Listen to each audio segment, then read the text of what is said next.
નમસ્કાર વિદ્યાર્થી મિત્રો. હવે વનસ્પતિની અંદર અથવા તો એના કોષની અંદર જોવા મળતી એક બીજી એવી રચના જેને કહીશું રસધાનીઓ, વેક્યુઓલ્સ જેને કહેવામાં આવે છે. ઘન કે પ્રવાહી પદાર્થોનો સંગ્રહ કરતી કોથળી જેવી રચનાને રસધાની કહે છે. તમે આ શબ્દને ઉલટાવો, આપણે એને પહેલા એના ડાયાગ્રામથી આપણે એને સમજી લઈએ. અહીં આગળ તમને વનસ્પતિ કોષ બતાવવામાં આવ્યો છે. વનસ્પતિ કોષની અંદર વિદ્યાર્થી મિત્રો તમે જે રીતના જોઈ શકો છો એ રીતે એક વચ્ચે એક મોટો ભાગ અહીં આગળ ફુગ્ગા જેવો આપણને દેખાઈ રહ્યો છે. તીર મારીને એનું નામ બતાવવામાં આવ્યું છે રસદાની. રસદાની પ્રાણી કોષમાં નાના કદની હોય છે અથવા તો નહિવત હોય છે. ક્યારેક પ્રાણી કોષની અંદર રસદાનીઓ જોવા મળતી નથી, ઓછી જોવા મળે છે, અને હોય તો એનું કદ કેવું હોય છે? ખૂબ જ નાનું હોય છે. એટલે રસદાનીઓ પ્રાણી કોષમાં નાના કદની હોય છે, જ્યારે વનસ્પતિ કોષમાં ઘણા મોટા કદની હોય છે. હવે આ ઘણું મોટું કદ એટલે તમે નહીં માનો, 50 થી 90% જેટલો ભાગ એ રોકતી હોય છે. જ્યારે કોષ જે છે એ પરિપક્વ અવસ્થાએ પહોંચે છે, વનસ્પતિ કોષ જ્યારે પુખ્ત અવસ્થાએ પહોંચે ત્યારે એની અંદર આવેલ અંગિકાઓ લગભગ બધી સુવિકસિત અવસ્થામાં હોય છે. અને આ પુખ્ત વનસ્પતિ કોષની અંદર રસદાનીઓ જે છે એ ઘણો મોટો ભાગ એટલે કે 50 થી 90% જેટલો ભાગ આ રસદાનીઓ રોકી લેતી હોય છે. બાકીની અંગિકાઓ પણ તમે ફોટોગ્રાફ્સની અંદર જોઈ રહ્યા છો. અગાઉના સેશનની અંદર પણ આપણે આકૃતિ તમને બતાવવામાં આવી છે, તો એ નામ પણ તમે તમારી રીતે યાદ કરજો કે આ બધી કઈ અંગિકાઓ વિશે આપણે શીખ્યા છીએ.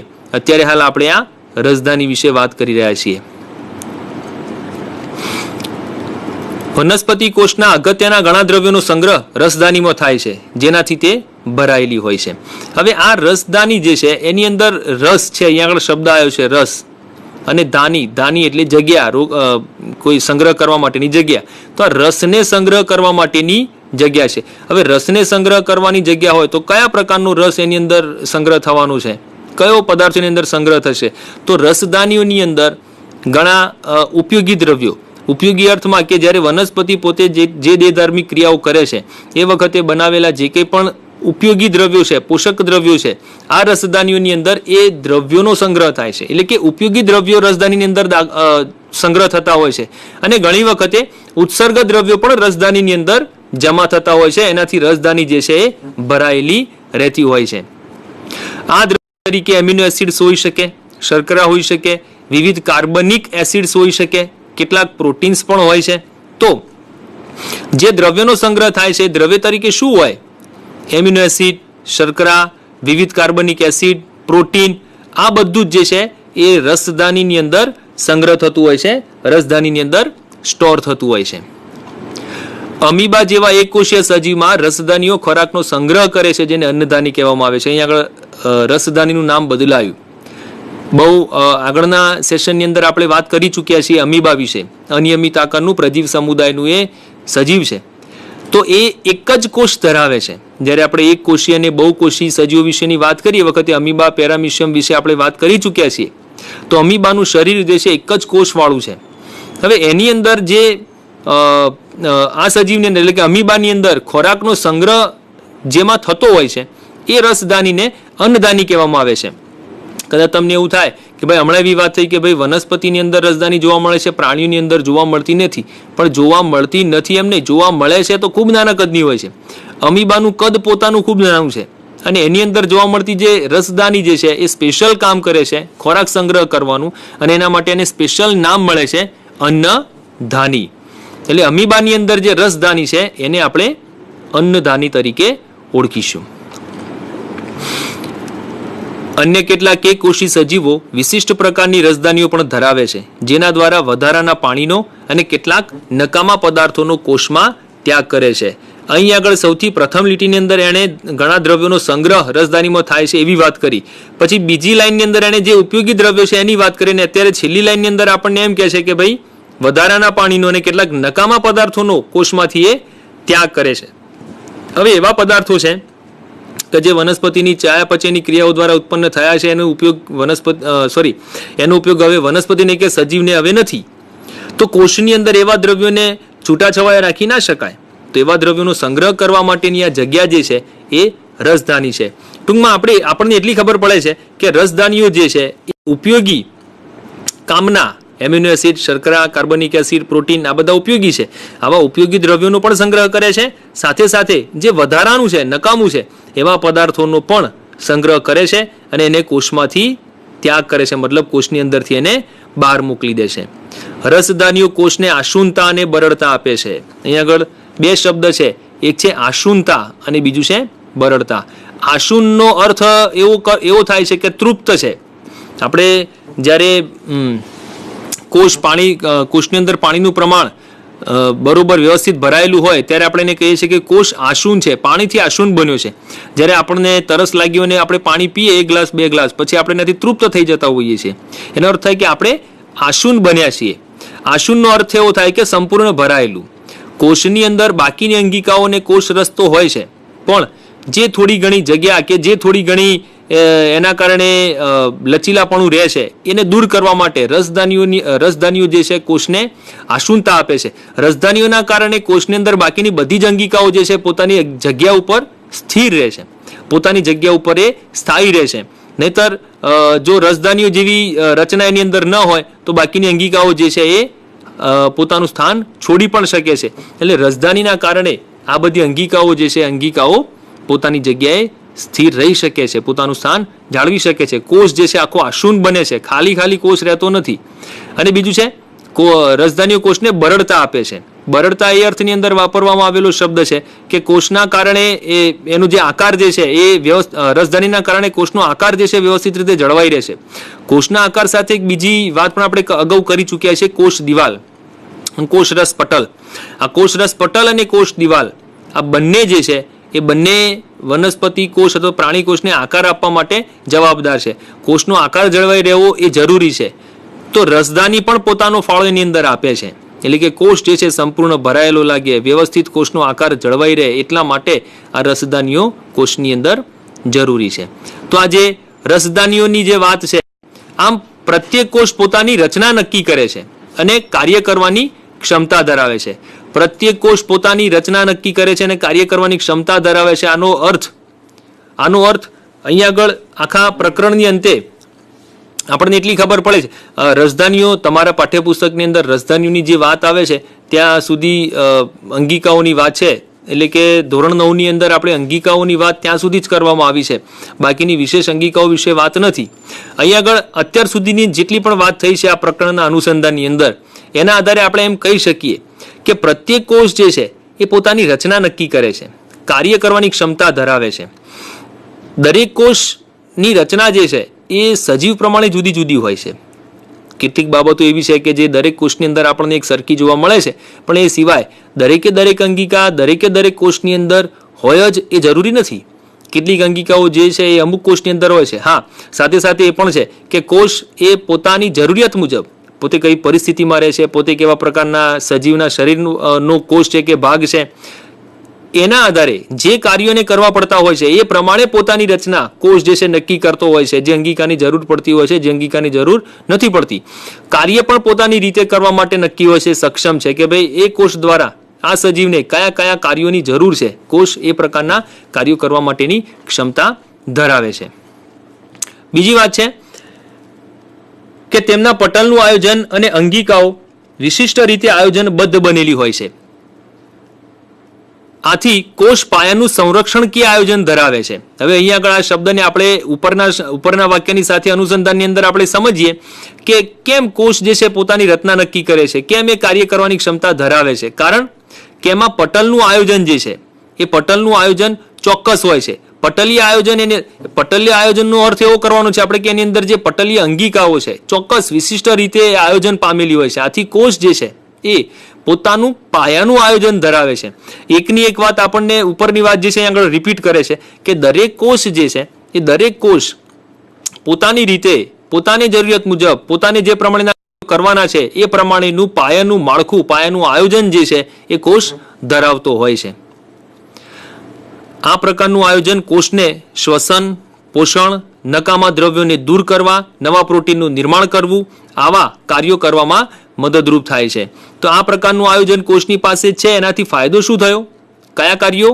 શ્વસન, પોષણ, નકામા દ્રવ્યોને દૂર કરવા, નવા પ્રોટીનનું નિર્માણ કરવું, આવા બધા કામ જે છે એ કામ કરવા માટે કોષને મદદરૂપ થાય છે. એટલે કે કોષની પાસે પોતાનું જે આયોજન છે એ આયોજન પાછળનું કારણ આ છે કે સજીવના માટે શ્વસનની જરૂર છે, પોષણની જરૂર છે, નકામા દ્રવ્યોને દૂર કરવા માટેના આયોજનની જરૂર છે, નવા પ્રોટીન નિર્માણ કરવા માટેની જરૂર છે, પ્રોટીન સંશ્લેષણ, ફેટી એસિડનું સંશ્લેષણ જે છે, એમિનો એસિડનું જે સંશ્લેષણ જે છે, ચરબીનું સંશ્લેષણ જે છે, આવી બધી ક્રિયાઓના માટે વનસ્પતિ પાસે અથવા તો પ્રાણી પાસે, કોષ પાસે પોતાનું ચોક્કસ આયોજન જે છે એ હોવું જરૂરી છે. આ ચોક્કસ આયોજન જો કોષની પાસે ન હોય તો શું થાય? તો આ શ્વસન, પોષણ, ઉત્સર્ગ દ્રવ્યોને દૂર કરવા, નવા પ્રોટીનનું નિર્માણ કરવું, આવા કાર્યો એ કોષ વ્યવસ્થિત રીતે, સારી રીતે કરી શકતો નથી. આ બધા કામ કરવાની અંદર મદદરૂપ થાય એટલા માટે કોષની અંદર અત્યાર સુધીની આપણી જે વાત કરી એ બધા આયોજનની કોષને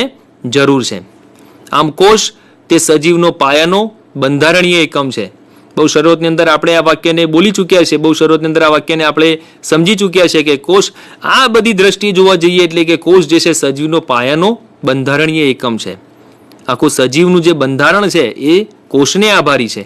સજીવનો પાયાનો ક્રિયાત્મક એકમ પણ છે. ક્રિયાત્મક એકમ એટલે કે દરેક ક્રિયાઓ જે છે, દરેક સજીવ શરીરના જે અંગો છે, અંગોની અંદર આવેલા જે કોષો છે, આ કોષોની અંદર ચાલતી જે કે પણ ક્રિયાઓ છે, આ ક્રિયાઓ પ્રત્યેક કોષની અંદર એક સરખી રીતે થતી હોય છે. એટલે કે તમે કોઈ મોટો ઢાંચો જોઈ લો કે કોઈ નાનો ઢાંચો, મોટા અંગનો કોષ જોઈ લો કે નાના અંગનો કોષ જોઈ લો, કોષની અંદર ચાલતી જે ક્રિયાઓ છે એ સમગ્ર શરીરની અંદર ચાલતી ક્રિયાઓને સમાંતર ચાલતી હોય છે. એટલા માટે કોષને ક્રિયાત્મક એકમ કહેવામાં આવે છે. આમ સરવાળે આપણે એટલું કહી શકીએ કે કોષ એ સજીવનો પાયાનો બંધારણીય એકમ છે અને સજીવના પાયાનો ક્રિયાત્મક એકમ પણ છે. આપણે આના આધારે કેટલાક પ્રશ્નો સમજી લઈએ. જે બે અંગિકાઓ વિશે આપણે વાત કરી એની અંદર આપણને ક્યારેક પરીક્ષાની અંદર એવું પૂછવામાં આવે કે ભાઈ રંજક કણો કેટલા પ્રકારના છે અને કયા કયા છે. તો સ્વાભાવિક છે કે રંજક કણો જે છે બે પ્રકારના છે, હમણાં વાત કરીએ એ પ્રમાણે. એક છે ક્રોમોપ્લાસ્ટિડ્સ એટલે કે આપણે રંગકણો તરીકે ઓળખીએ છીએ. બીજું છે લ્યુકોપ્લાસ્ટ્સ એટલે કે શ્વેત અથવા તો રંગહીન કણો. બીજું છે રંજક દ્રવ્ય તરીકે ક્લોરોફિલ હોય તો તેને કયા નામે ઓળખવામાં આવે છે?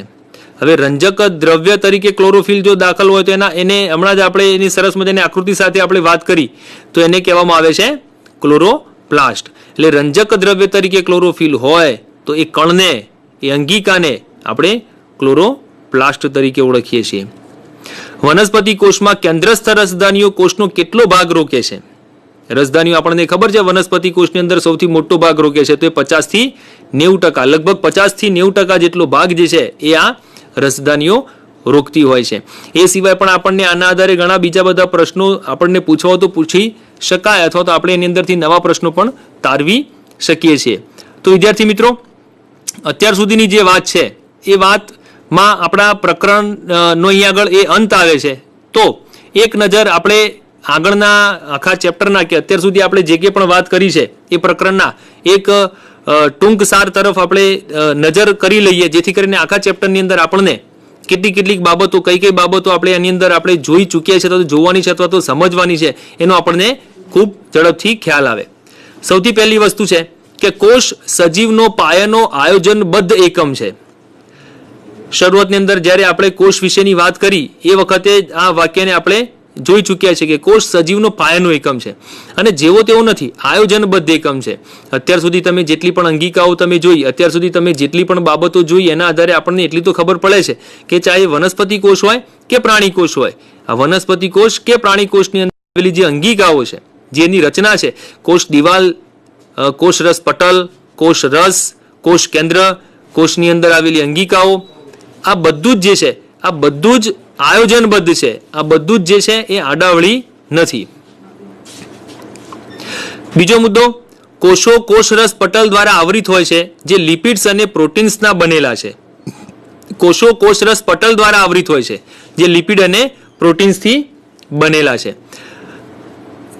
આ મુદ્દો પણ આપણે અગાઉ ચર્ચા કરી ચૂક્યા છીએ. લિપિડ અને પ્રોટીનની બનેલું કોષરસ પટલ છે. પ્રાણી કોષની અંદર કોષરસ પટલ જોવા મળે છે. વનસ્પતિ કોષની અંદર કોષરસ પટલથી બહાર એક વધારાનું આવરણ જોવા મળે છે જેને આપણે કોષ દિવાલ તરીકે ઓળખ્યું છે. આ કોષરસ પટલ કોષમાંના દ્રવ્યોની ગતિશીલતા, બાહ્ય પર્યાવરણ દ્રવ્યોની ગતિશીલતાનું નિયમન કરે છે.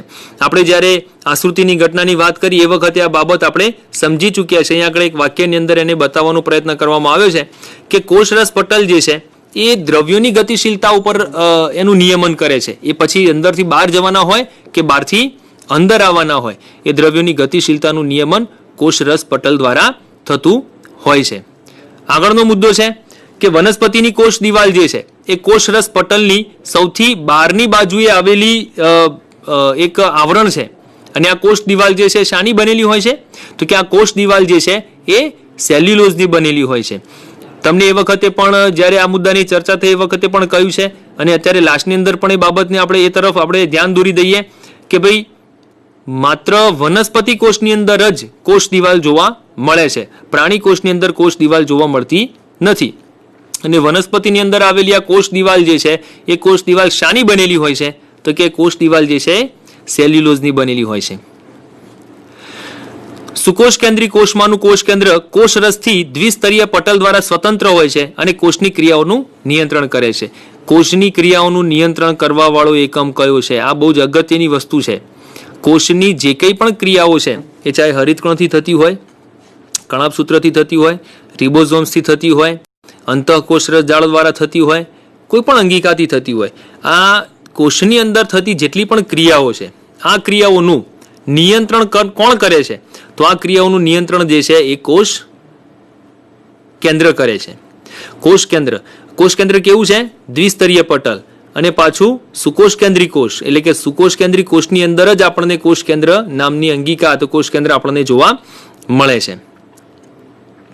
આગળનો મુદ્દો છે અંતઃકોષરસ જાળ આંતરકોષીય વહન અને ઉત્પાદક સપાટી તરીકે એમ બંને રીતે કામ કરે છે. આપણે અંતઃકોષરસ જાળ નામની અંગિકા વિશે પણ માહિતી મેળવી ચૂક્યા. એ શું કામ કરે છે? આંતરકોષીય વહન કરે છે.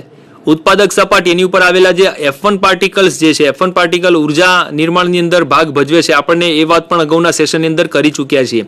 એટલે અંતઃકોષરસ જાળ બે કામ કરે છે, એક આંતરકોષીય વહન અને ઉત્પાદક સપાટી તરીકે. ત્યારબાદ આપણે વાત કરી હતી ગોલ્ગી પ્રસાધન વિશે. તો ગોલ્ગી પ્રસાધનની પુટિકાઓ થપ્પીઓ જેવી રચના ધરાવે છે, પટલ દ્વારા આવૃત છે, સંગ્રહનું કામ કરે છે, રૂપાંતરણનું કામ કરે છે અને સંશ્લેષિત દ્રવ્યોનું પેકેજિંગ કરવાનું કામ કરે છે. અહીંયા આગળ ગોલ્ગીનું એક જ વાક્યની અંદર જે કામ કરે છે, કાર્ય કરે છે, અહીંયા આગળ દર્શાવી દેવામાં આવ્યું છે. વનસ્પતિ કોષો રંજક કણો ધરાવે છે જે બે પ્રકારના હોય છે, એક રંગ કણો અને બીજા રંગહીન કણો. તો વનસ્પતિના રંજક કણો, રંગ કણોની અંદર આપણે વાત કરી કે હરિત કણ જે રંગીન કણો તરીકે ઓળખવામાં આવે છે, અને રંગહીન એટલે કે શ્વેત કણો છે. આ રંગ કણો કામ શું કરે છે? ખોરાક નિર્માણના કાર્ય સાથે સંકળાયેલા છે. અને રંગહીન કણો શાની સાથે સંકળાયેલા છે? તો કે આ રંગહીન કણો જે છે એ ખોરાકના સંગ્રહ કરવા માટે જવાબદાર છે, સંકળાયેલા છે. રંગ કણો જ્યારે ક્લોરોફિલ ધરાવતા હોય છે ત્યારે એને કહેવામાં આવે છે હરિત કણ, એનું સ્પેશિયલ નામ. અને એ પ્રકાશ સંશ્લેષણની ક્રિયા કરે છે જેની આપણે હમણાં જ વાત કરી. રંગહીન કણોનું પ્રાથમિક કાર્ય જે છે એ સંગ્રહ કરવાનું છે. તો બંનેનું કાર્ય હમણાં મેં તમને જણાવ્યું એ પ્રમાણે અહીંયા આગળ તમને બતાવવામાં આવ્યું છે. અને છેલ્લે જે છે એ રસધાનીઓ વિશે. તો પરિપક્વ વનસ્પતિ કોષમાં મોટી કેન્દ્રસ્થ રસધાનીઓ જોવા મળે છે જે અગત્યના દ્રવ્યોની સાથે નકામા દ્રવ્યોનો પણ સંગ્રહ કરે છે. અગત્યના દ્રવ્યોનો પણ સંગ્રહ કરે છે અને નકામા દ્રવ્યોનો સંગ્રહ પણ કરે છે. પરિપક્વ વનસ્પતિ કોષની વાત છે અહીંયા આગળ. જ્યારે વનસ્પતિનો કોષ મેચ્યોર બને, જ્યારે વનસ્પતિનો કોષ જે છે એ પુખ્તા અવસ્થાએ પહોંચે છે ત્યારે એની અંદર રસધાનીઓ જે છે એ વધુ સ્પષ્ટ અને વધુ ચોકસાઈથી આપણને અથવા તો એનો ચોક્કસ આકારની અંદર આપણને એ જોવા મળે છે. બાકી પ્રાણી કોષની અંદર રસધાનીઓ જે છે હોતી નથી, અને હોય છે તો ખૂબ જ નાના કદની હોય છે. રસધાનીઓ એ પણ વનસ્પતિ કોષની લાક્ષણિકતા છે, એની અંદર આપણને જોવા મળે છે. અને છેલ્લો મુદ્દો જે છે કે પ્રોકેરિયોટિક કોષ જે છે એ પટલ આવૃત અંગિકાઓ ધરાવતા નથી. આગળના સેશનની અંદર આપણે યુકેરિયોટિક અને પ્રોકેરિયોટિક કોષની પણ વાત કરી ચૂક્યા છીએ. પ્રોકેરિયોટિક એટલે આદિકોષ કેન્દ્રી કોષ જે છે એ પટલ આવૃત અંગિકાઓ ધરાવતા નથી. એમની પાસે કોઈ અંગિકાઓ નથી હોતી કે જે પટલ ધરાવતી હોય. અંગિકાઓનું પ્રમાણ તો હોતું જ નથી અથવા બહુ ઓછું હોય છે. રંગસૂત્રો માત્ર ન્યુક્લિક એસિડના બનેલા હોય છે. તો તમને આના ઉપરથી એ વાતનો પણ ખ્યાલ આવવો જોઈએ કે રંગસૂત્રો આદિકોષ કેન્દ્રીની અંદર ન્યુક્લિક એસિડના બનેલા હોય છે. તો સુકોષ કેન્દ્રીની અંદર કેવા પ્રકારના હોય છે? તો કે સુકોષ કેન્દ્રી કોષની અંદર જે રંગસૂત્રો જે છે એ ડીએનએના બનેલા હોય છે, ડિઓક્સિરિબો ન્યુક્લિક એસિડ. તેમજ પ્રોકેરિયોટિક કોષો જે છે ખૂબ જ નાની રિબોઝોમ્સ અંગિકાઓ તરીકે ધરાવે છે. એટલે એની પાસે હમણાં કયું પ્રમાણે પ્રોકેરિયોટિક કોષની પાસે કોઈ અંગિકાઓ નથી. પ્રોકેરિયોટિક કોષ પાસે લગભગ અંગિકાઓનો અભાવ છે, અને જો હોય તો નાની રિબોઝોમ્સ અંગિકા તરીકે એની પાસે એ જોવા મળે છે.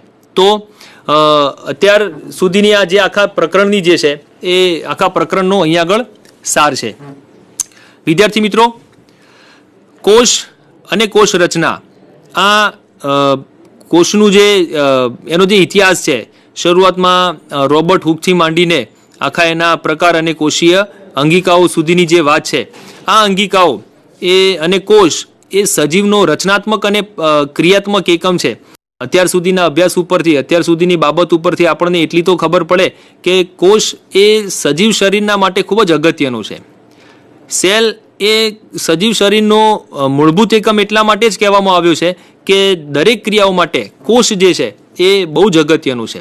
કોષની અંદર ચાલતી જે કંઈ પણ ક્રિયાઓ છે એની નોંધપાત્ર અસર જે છે એ સજીવના આખા વૃદ્ધિ અને વિકાસ ઉપર જોવા મળે છે. સજીવની અંદર, એના સજીવ શરીરની અંદર દરેકે દરેક કોષ જે છે એ પોતાનું ચોક્કસ કાર્ય કરતો હોય છે, અને ચોક્કસ કાર્યના સરવાળે સજીવ જે છે એ વૃદ્ધિ અને વિકાસ પામતો હોય છે.